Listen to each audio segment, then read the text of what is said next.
Hello everyone, welcome back to my channel. I hope you all are well and hope you all are learning well.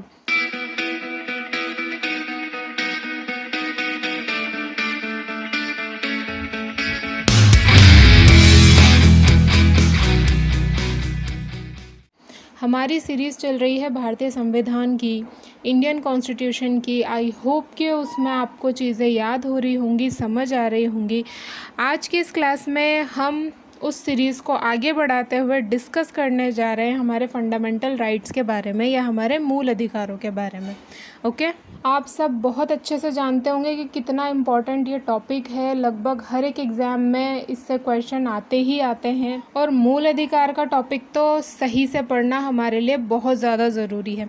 दिक्कत यहाँ पे क्या आती है कि अनुच्छेदों से सवाल पूछ लिए जाते हैं, आर्टिकल से पूछ लिए जाते हैं, बीच में से वहाँ हम कंफ्यूज हो जाते हैं क्योंकि हमें वो चीज़ें रटनी पड़ती है और हमें याद नहीं होती। आज के इस वीडियो में वो प्रॉब्लम भी हम सॉल्व करेंगे, सारी चीज़ों को याद करते हुए चलेंगे और इस टॉपिक को अच्छे से कंप्लीट करेंगे।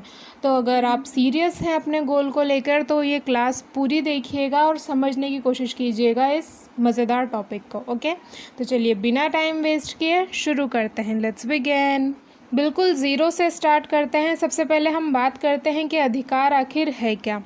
तो अधिकार जो होते हैं, राइट्स जो होते हैं, किसी भी देश के नागरिकों को दिए जाते हैं वो, और सामान्य स्थिति में ये सरकार द्वारा निरस्त नहीं किए जा सकते। अगर देश में स्थिति जो है, सिचुएशन जो है वो नॉर्मल चल रही है, सामान्य चल रही है, तो आप किसी के भी मूल अधिकार को या फंडामेंटल राइट को क्या नहीं कर सकते, ख़त्म नहीं कर सकते, निरस्त नहीं कर सकते।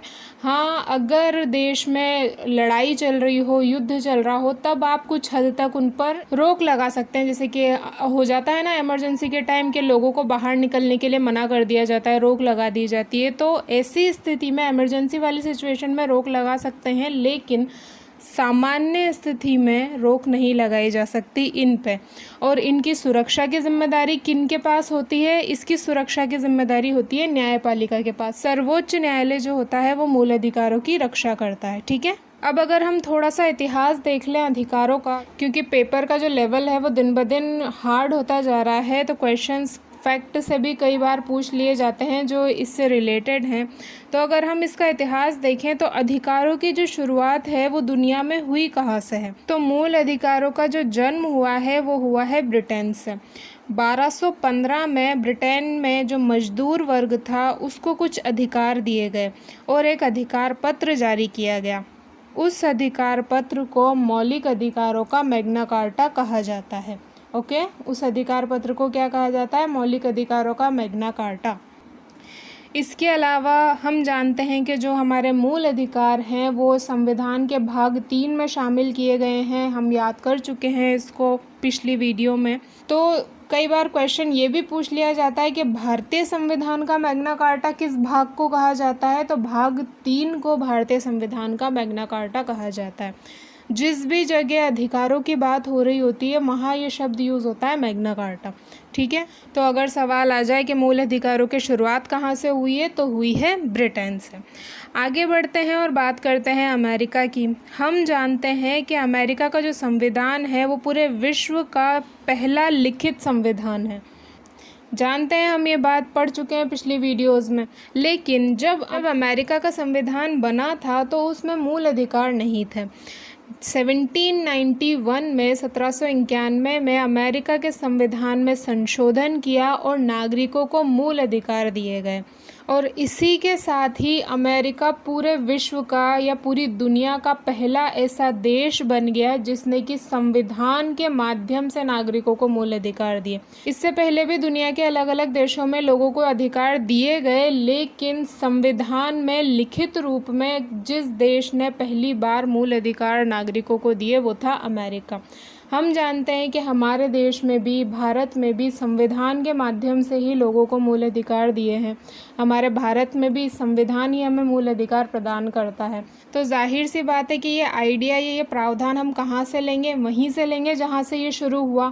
तो अमेरिका से ही हमने मूल अधिकारों का प्रावधान लिया है। संविधान के माध्यम से नागरिकों को मूल अधिकार देना भी अमेरिका ने ही शुरू किया था। ठीक है, तो यहाँ पे कंफ्यूज मत हो जाना। बेशक पूरी दुनिया में नागरिकों को अधिकार देने वाला ब्रिटेन पहला देश है, अधिकारों की शुरुआत ब्रिटेन से हुई है, लेकिन हमने फिर भी अमेरिका से लिए हैं। क्यों? क्योंकि अमेरिका ने संविधान के माध्यम से नागरिकों को अधिकार दिए हैं और हम भी संविधान के माध्यम से ही नागरिकों को मूल अधिकार देते हैं। ठीक है, अब बात करते हैं भारत की। तो भारत की अगर हम बात करें तो भारत में मूल अधिकारों की मांग सबसे पहले की थी बाल गंगाधर तिलक ने 1885 में। जो उनका स्वराज विधेयक था उसमें बाल गंगाधर तिलक ने मूल अधिकारों की बात की थी। 1928 में नेहरू रिपोर्ट आई थी, उसमें भी मूल अधिकारों को शामिल किया गया था। कई सारे ऐसे नेता रहे हैं जिन्होंने मूल अधिकारों के लिए काम किया है, उनकी बात की है, उनके लिए संघर्ष किया है, जैसे कि गांधी जी, सरदार पटेल जी, JB कृपलानी जी आदि। इन सभी के प्रयासों से जो मूल अधिकार हैं, जो मौलिक अधिकार हैं हमारे, जो फंडामेंटल राइट्स हैं, उनको संविधान में शामिल किया गया। ठीक है, तो ये थी कुछ हिस्ट्री के अधिकार शुरू कहाँ से हुए हैं, हमने किस देश से लिए हैं, भारत में किस तरीके से लागू हुए, वगैरह वगैरह।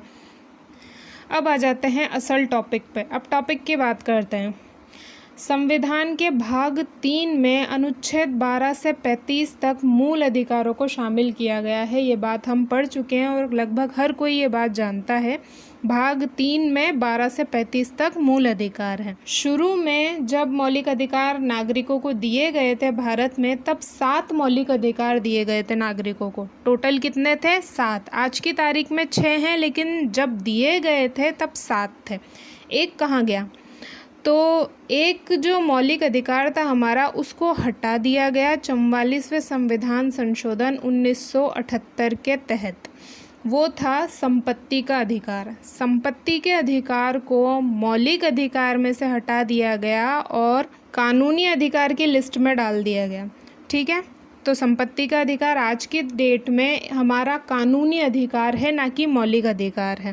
पहले जो था संपत्ति का अधिकार, वो अनुच्छेद 31 में था, क्योंकि वो हमारे मूल अधिकार में शामिल था। लेकिन आज की अगर हम बात करें संशोधन के बाद की, तो आज संपत्ति का जो हमारा अधिकार है वो 300 क अनुच्छेद में है। ओके, 300A आर्टिकल में संपत्ति का अधिकार है। तो एक हट गया और वर्तमान में हमारे पास टोटल 6 मौलिक अधिकार रह गए। ठीक है, तो अगर ये क्वेश्चन आए कि मूल संविधान में कितने मौलिक अधिकार नागरिकों को प्रदान किए गए थे, एक वर्ड आपका आंसर गलत हो सकता है। मूल आ जाए तो आप आंसर लिखोगे 7, और अगर मूल ना आए, संविधान ने कितने मौलिक अधिकार प्रदान किए गए हैं, तो आप आंसर टिक करोगे 6। तो क्वेश्चन बहुत ध्यान से पढ़ा कीजिए जब आप एग्ज़ाम में बैठें तो। ओके, अब एक एक करके हम आर्टिकल्स के बारे में पढ़ते हैं, अनुच्छेद के बारे में डिस्कस करते हैं। टोटल हर एक आर्टिकल के बारे में, हर एक अनुच्छेद के बारे में पढ़ेंगे और ट्रिक्स के साथ उनको याद करेंगे। 12 से लेकर 35 तक आर्टिकल हम पढ़ेंगे। हो सकता है कि ये टॉपिक हम 2 क्लास में कंप्लीट करें, लेकिन इसको कंप्लीट करेंगे और कंप्लीट याद करेंगे। ओके, तो चलिए शुरू करते हैं। बात करें अगर हम आर्टिकल 12 की, अनुच्छेद 12 की, तो इसमें है राज्य शब्द की परिभाषा। अब हम जानते हैं कि पॉलिटिकल साइंस में या राजनीतिक विज्ञान में देश को क्या कहा जाता है? राज्य कहा जाता है, राज्य से संबोधित किया जाता है। तो अनुच्छेद 12 में क्या है? राज्य शब्द की परिभाषा है। जैसे कि इसमें भारत सरकार है, राज्य सरकार है, राज्यों के क्षेत्र, ये सभी इसमें आ जाते हैं अनुच्छेद 12 में। तो अब इसको ट्रिक से याद करते हैं। 12 से आप 12th क्लास पे आ जाइए, थोड़ा सा हम कनेक्शन बनाते हैं और इसको याद करने की कोशिश करते हैं। तो जैसे ही हम 12th क्लास पास करते हैं, हम पहुंच जाते हैं कॉलेज में। और आर्ट्स वाले बच्चे ये बात अच्छी तरीके से जानते हैं कि अगर उन्होंने आर्ट्स ली है तो उनको परिभाषाएं याद करनी पड़ती है। ओके, हर चीज़ में आप कोई भी सब्जेक्ट लीजिए, मैक्सिमम आपके डेफिनेशंस परिभाषाएं आती हैं। तो अनुच्छेद 12 में क्या है? राज्य शब्द की परिभाषा है। यहाँ पे भी आपको परिभाषा ही पढ़नी है। तो इस तरीके से कनेक्शन बना के आप याद कर सकते हैं। बात करें हम आर्टिकल 13 की या अनुच्छेद 13 की, तो इसमें मौलिक अधिकारों का उल्लंघन करने वाले कानून शून्य रहेंगे या शून्य कर दिए जाएंगे, ये प्रावधान किया गया है। यानी कि अगर कोई ऐसे कानून हैं संविधान में या पहले बन गए हैं जो कि नागरिकों के मौलिक अधिकारों का उल्लंघन करते हैं या हनन करते हैं, तो उन कानूनों को क्या मान लिया जाएगा? ज़ीरो मान लिया जाएगा या उनको ज़ीरो कर दिया जाएगा, क्योंकि मौलिक अधिकार पहले हैं, ये सारे कानून बाद में हैं। ठीक है, तो ये प्रावधान हमने किया है अनुच्छेद 13 में। तो ये 12th क्लास वाली स्टोरी आगे बढ़ाते हैं वापस से। तो 12th क्लास को पास करके हम कहाँ पहुँच जाते हैं? फर्स्ट ईयर में पहुँच जाते हैं, कॉलेज में पहुँच जाते हैं। तो फर्स्ट ईयर को मैं क्लास 13 मान लूँ थोड़ी देर के लिए। कौन सी क्लास होती है? फर्स्ट ईयर, कॉलेज वाला फर्स्ट ईयर, क्लास 13 मान लीजिए थोड़ी देर के लिए। ज़्यादातर क्या होता है कि 18 साल का बच्चा जो है वो कॉलेज पहुंच जाता है और 18 साल के बाद हम जानते हैं कि हमें कई सारे अधिकार मिल जाते हैं, जैसे कि वोट डालने का अधिकार मिल जाता है, हमें लड़कियों को शादी करने का अधिकार मिल जाता है। ऐसे कई सारे अधिकार हमें देश से मिल जाते हैं और इन अधिकारों को हमसे कोई छीन नहीं सकता, बल्कि हम न्यायालय में जाके ऐसे कानूनों को ज़ीरो कर सकते हैं जो हमारे इन अधिकारों को हमसे छीनने की कोशिश करें। ठीक है, बन गई स्टोरी। क्लास 13 में यानी कि कॉलेज के फर्स्ट ईयर में जो मूल अधिकार मिले हैं, जो देश ने हमें दिए हैं, तो हमारे पास इतनी पावर आ गई है कि हम उन कानूनों को भी ज़ीरो कर सकते हैं जो हमसे हमारे मूल अधिकार छीने, क्योंकि अब हमें देश से हमारे मूल अधिकार मिल गए हैं। ठीक है, तो इस तरीके से कनेक्शन बना के आप याद कर सकते हैं। अब आते हैं मेन उन आर्टिकल पे जिनसे सबसे ज़्यादा क्वेश्चन पूछे जाते हैं। मूल अधिकार, जो 6 मूल अधिकार हमारे संविधान में शामिल है, आखिर वो है कौन कौन से, वो पढ़ते हैं। पहला मूल अधिकार है, पहला मौलिक अधिकार है हमारा समानता का अधिकार, राइट टू इक्वलिटी। आर्टिकल 14 से 18 तक शामिल है ये।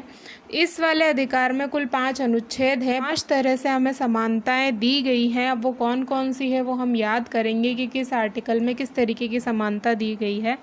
तो चलिए शुरू करते हैं। बात करें अगर हम आर्टिकल 14 की या अनुच्छेद 14 की, तो अनुच्छेद 14 में है कानून के समक्ष समानता एवं कानून का समान संरक्षण। कानून जो है, देश का कानून, उसके सामने सब समान है, चाहे वो अमीर आदमी हो, चाहे वो गरीब आदमी हो, चाहे वो मजदूर हो, चाहे वो कलेक्टर हो, सब समान है कानून के सामने। और कानून का समान संरक्षण भी सबको प्राप्त है। अदालत में कोई गरीब भी जा सकता है, कोई अमीर भी जा सकता है। अदालत ये नहीं देखती कि किसकी क्या पोजीशन है या किसके पास कितना पैसा है। ठीक है, तो ये समानता हमें दी गई है अनुच्छेद 14 के तहत। याद करते हैं, ट्रिक लगाते हैं यहाँ पे भी। तो जैसे हमने अनुच्छेद 12 और 13 बच्चों के एग्जाम्पल से याद किए, उसी तरह अनुच्छेद 14 को भी बच्चों के एग्जाम्पल से ही याद करते हैं। हम ये बात जानते हैं कि 14 साल तक के बच्चे जो हैं वो अगर काम करें तो उसको बाल श्रम या मजदूरी माना जाता है। 14 साल तक के बच्चे बाल श्रम या मजदूरी नहीं कर सकते, क्योंकि उन्हें कानून का संरक्षण प्राप्त है और ये वाला कानून सभी बच्चों पर समान रूप से लागू होता है। ठीक है, हो गया कनेक्शन। कानून के समक्ष समानता भी आ गई और कानून का समान संरक्षण भी आ गया। इस तरह से आप याद कर सकते हैं कि अनुच्छेद 14 में ये दोनों चीज़ें हैं। बात करें हम अनुच्छेद 15 की, तो अनुच्छेद 15 में है कि राज्य किसी भी नागरिक के साथ धर्म, जाति, जन्म, स्थान, मूल वंश, लिंग के आधार पर भेदभाव नहीं करेगा। ये हम वैसे याद कर चुके हैं, मैं आपको फिर रिपीट करवा देती हूँ। जब हमने संविधान के भाग पढ़े थे तब हमने भाग 15 और अनुच्छेद 15 को कनेक्ट करके याद किया था। हमने याद किया था कि भाग 15 में निर्वाचन है और अनुच्छेद 15 में धर्म, जाति, लिंग, स्थान आदि के आधार पर भेदभाव नहीं करना है। तो इन दोनों को हमने जोड़ा था कि जब हम वोट डालने जाते हैं, किसी नेता को चुनने के लिए जाते हैं, तो हमारे साथ किसी भी प्रकार का भेदभाव नहीं होता है, ना धर्म के नाम पे, ना जाति के नाम पे, ना लिंग के नाम पे, किसी भी आधार पर हमारे साथ भेदभाव नहीं होता है। बिना भेदभाव के हम वोट डाल सकते हैं। तो भाग 15 अनुच्छेद 15 को कनेक्ट करके हमने इस तरीके से याद किया था। बात करें अगर हम आर्टिकल 16 की या 16 की, तो इसमें है नियुक्तियों के संबंध में समान अवसर की समानता दी जाए। नियुक्ति के संबंध में चाहे वो लड़का हो चाहे लड़की हो, नियुक्तियों के संबंध में सबको समान अवसर प्राप्त हो। तो इसकी ट्रिक बनाई है मैंने। लड़कियां जो है ज़्यादातर सावन के महीने में 16 सोमवार के व्रत रखती हैं। 16 सोमवार के व्रत वो क्यों रखती हैं? ताकि उन्हें अच्छा वर मिले, जो उनकी रिस्पेक्ट करता हो, जो किसी अच्छे पद पर नियुक्त हो।